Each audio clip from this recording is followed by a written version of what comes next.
Բարև ձեզ հարգելի գործընկերներ, սկսում ենք կառավարության Բարև ձեզ հարգելի գործընկերներ, սկսում ենք կառավարության 2020 թվականի ներողություն 2026 թվականի օգոստոսի 20-ի հերթական նիստի աշխատանքները եւ նախ օրակարգը պիտի հաստատենք օրակարգի նախագծի վերաբերյալ կան առաջարկություններ, դիտարկումներ չկան Ըստ այդմ օրակարգի նախագիծը դրվում է քվեարկության, ովքեր են կողմ դրա հաստատմանը, դեմ չունենք, օրակարգը հաստատված է, հարգելի գործընկերներ, Անվտանգության խորհրդի քարտուղար Ալեն Սիմոնյանը առաջին անգամ է մասնակցում կառավարության նիստին, պարոն Սիմոնյան, ողջունում եմ ձեզ եւ հաջողություններ եմ մաղթում։ Այժմ մենք անցնում ենք չզեկուցվող հարցերի քննարկմանը, չզեկուցվող հարցերի վերաբերյալ, փաթեթի վերաբերյալ կան առաջարկություններ, դիտողություններ չկան, դրվում է քվեարկության չզեկուցվող հարցերի փաթեթը, ովքեր են կողմ դրա ընդունմանը, դեմ չունենք, չզեկուցվող հարցերի փաթեթը ընդունված է, քննարկում ենք զեկուցվող հարցերը, Հայաստանի Հանրապետության կառավարության ծրագրի մասին հարցը զեկուցող վարչապետ Նիկոլ Փաշինյան Հարգելի գործընկերներ, զեկուցվող հարցով ներկայացնում եմ կառավարության 2026-2031 թվականների ծրագիրը։ Իհարկե ընդունված է, որ կառավարության ծրագիրը առավել մանրամասն քննարկում ենք ազգային ժողովի նիստում եւ բնականաբար ենթադրաբար մյուս շաբաթ տեղի ունեցող ազգային ժողովի նիստում ես եւ մեր գործընկերները հանդես կգանք մանրամասն զեկույցով կառավարության նիստի ձևաչափում ուզում եմ ընդգծել հետեւյալ առանձնահատկությունները կառավարությունը ձևավորվել է 2026 թվականի հունիսի 7-ի ընտրությունների արդյունքներով եւ շատ կարեւոր է արձանագրել որ ընտրությունների արդյունքներով ի վերջո հաղթել է իրական Հայաստանի գաղափարախոսությունը, ինչը նշանակում է, որ իրական Հայաստանի գաղափարախոսությունը Հայաստանի Հանրապետությունում դարձել է պաշտոնական գաղափարախոսություն։ Ճիշտ է այդ գաղափարախոսության այդ հայեցակարգի մասին 2024 թվականին ես խոսել եմ լինելով Հայաստանի Հանրապետության վարչապետ եւ նաեւ կառավարող կուսակցության մշտական գործող մարմնի ղեկավար եւ բնականաբար կառավարությունն էլ եւ խորհրդանական մեծամասնության մեր գործընկերները կառավարող քաղաքական ուժի վարչությունը այդ գաղափարախոսությունը այդ հայեցակարգը կիսել են բայց իհարկե մենք այդ գաղափարը կիսել ենք նաեւ ժողովրդի հետ բայց ժողովուրդը արտահայտվելու արձագանքելու դե յուրե հնարավորություն չի ունեցել։ Դե ֆակտո մենք տեսել ենք, որ այդ գաղափարախոսությունը քայլ-քայլ արժանանում է ժողովրդի աջակցությանը։ Եվ բայց շատ կարևոր էր ընտրությունների արդյունքները այս տրամաբանությամբ եւ սա շատ էական եւ կարևոր հանգրվան է, որ մենք կարող ենք արձանագրել, որ իրական Հայաստանի գաղափարախոսությունը Հայաստանի Հանրապետությունում պաշտոնական գաղափարախոսություն է, որով առաջնորդվում է Հայաստանի Հանրապետությունը։ Սրանից բխում է հաջորդ արձանագրումը, որը ֆիքսված է նաև կառավարության ծրագրի նախագծում, որ Հայաստանի Հանրապետությունը այսպիսով թևակողում է իր պատմության այն փուլը, որը անվանում ենք 4-րդ հանրապետություն։ Մենք այս հասկացության մասին նույնպես խոսել ենք, այդ մասին մասնավորապես խոսվել է քաղաքացիական պայմանագիր կուսակցության 7-րդ համաժողովում, որը ընդունել է համապատասխան հռչակագիր, բայց նաև շատ կարևոր է արձանագրել, թե ինչով է տարբերվում 3-րդ հանրապետությունը 4-րդ հանրապետությունից։ Տարբերությունը առանցքային հետևյալն է, որ ըստ էության 3-րդ հանրապետությունը ստեղծվել է, հիմնադրվել է հենց առաջին օրից կոնֆլիկտի տրամաբանությամբ, հակամարտության տրամաբանությամբ, 4-րդ հանրապետությունը ձևավորվել է խաղաղության տրամաբանությամբ եւ այստեղ միայն հակամարտության եւ խաղաղության տրամաբանությունների մեջ չէ խնդիրը, այլ պետության ֆունկցիոնալ նշանակության։ Ինչի համար է պետությունը։ Ինչ գործնական առաքելություն եւ գործառույթ ունի պետությունը։ Երրորդ հանրապետությունը 1990 թվականին իր հռչակումով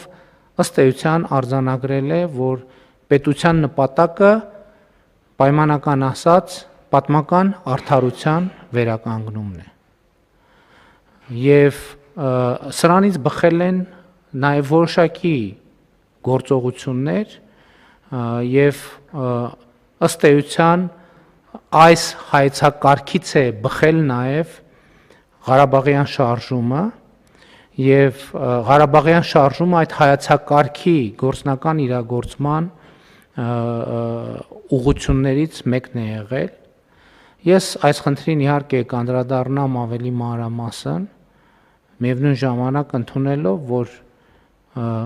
ավակ եւ միջին սերնդի առանց բացառության բոլոր քաղաքական գործիչները սերում են, ծագում են հենց Ղարաբաղյան շարժումից։ Սա շատ կարևոր արձանագրում է։ Այսինքն ես ինձ էլ համարում եմ միջին սերնդի քաղաքական գործիչ, մեր կառավարության մի զգալի հատվածը միջին սերնդի քաղաքական գործիչ է եւ նույնիսկ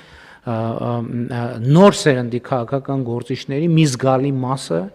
սերում է Ղարաբաղյան շարժումից։ Սա ես ինչի համար եմ ասում, որովհետեւ սա էական արձանագրում է, բայց նաև վերջին 8 տարվա մեր պրակտիկ գործունեությունը, ընդ որում մեր պրակտիկ գործունեության մեջ կա մի շատ կարևոր եւ առանձնահատուկ նրբություն։ Մենք այդ գործունեության ընթացքում բացել ենք էջեր, որոնք նախկինում բացված չեն եղել երբեք, այն կանխավարկածով, որ տրամաբանությամբ այդ էջերի բովանդակություն պարզա եւ բոլորին հայտնի է։ Մենք ասել ենք շատ լավ, պարզա բոլորիս հայտնի է, բայց եկեք մի հատ էլ կարդանք այդ էջերը, կարդանք, տեսնենք, թե ինչ է գրված այդ էջերում, եւ այդ էջերի ընթերցումը եւ այդ էջերի հետ գործնական, այդ բովանդակության հետ գործնական առնչություններն են, որ մեզ եւ նաեւ ժողովրդի հետ գործնական առնչություններն են, որ մեզ բերել են խաղաղության օրակարգին, որից բխում է նաեւ իրական Հայաստանի գաղափարախոսությունը կամ հակառակը։ Այս թեմային ես նախկինում շատ եմ անդրադարձել, բայց սա սկզբունքային կարևոր հարց է նաև 2021 թվականի ընտրությունները եւ դրանից հետո տեղի ունեցած իրադարձությունները մեկնաբանելու համար։ Էլի նոր բան ասած չեմ լինի, ասելով, որ 2021 թվականի ընտրություններին մենք մոտ գործեցինք միջին վիճակագրական քաղաքացիական պայմանագիր, կոտորակ, դաշնակցական գաղափարախոսությամբ։ Մենք մեր նախընտրական ծրագրի մեջ գրել էինք Շուշիի դեօկուպացիայի մասին, Հադրութի դեօկուպացիայի մասին եւ այլն եւ այլն։ Այն ինչ երրորդ հանրապետության գաղափարաբանության բոլոր դրույթները արձանագրված էին այդ նախընտրական կարգախոսի մեջ։ Բայց նախընտրական քարոզչության ընթացքում տեղի ունեցավ շատ էական եւ կարեւոր մի բան։ Հայաստանի Հանրապետության քաղաքացիները ամենաակտիվ ձևով այն մարդիկ մեր հանրության այն հատվածը, ում ես պայմանական կամ ոչ այդքան պայմանական ընկալում եմ որպես Հայաստանի Հանրապետության սնուցող մայրեր, նրանք մեզ եւ կոնկրետ ինձ ըստ էության պարտադրել են վերանայել այդ ամբողջ գաղափարաբանությունը եւ այդ հայացքը եւ այդ հայեցակարգը։ Իհարկե դա տեղի չի ունեցել մի օրում եւ մի անգամից, սա շատ կարեւոր է, որովհետեւ 2021 թվականի օգոստոսին ազգային ժողովում ներկայացնելով կառավարության ծրագիրը ես այս դրվագի մասին ասել եմ արձանագրելով, որ նախընտրական քարոզչությունը որպես կենթանի process իր հետ բերել է նոր բովանդակություն եւ արտահերտ ընտրությունների արդյունքներով ժողովրդի առաջ ստանձնած մեծագույն պարտավորությունը տարածաշրջանի եւ Հայաստանի Հանրապետության համար խաղաղ զարգացման օրակարգ խաղաղ զարգացման հնարավորություն բացելն է։ Միևնույն ժամանակ կառավարության նախորդ ծրագրում արձանագրված են եղել կետեր, այսինքն նախորդ ծրագիրը ինքը հիբրիդային ծրագիր է եղել։ Մի կողմից ինքը ունեցել է նոր բովանդակություն, որը եղել է խաղաղության օրակարգը, բայց մյուս կողմից հին բովանդակությունը նաև տեղ է գտել այդտեղ։ Այսօրվա առանձնահատկությունը ինչ է, որ կառավարության ծրագիրը ամբողջությամբ հիմնված է իրական Հայաստանի գաղափարախոսության եւ 4-րդ հանրապետության տեսլականի վրա, եւ սա է այն առանցքային գաղափարաբանական փոփոխությունը կամ վերափոխումը, որը տեղի է ունենում կառավարության ծրագրում, բայց կա սրանից բխող մի շատ կարևոր արձանագրում, որը կապ ունի 2018 թվականի ժողովրդական ոչ բռնի Թավշյա հեղափոխության հետ։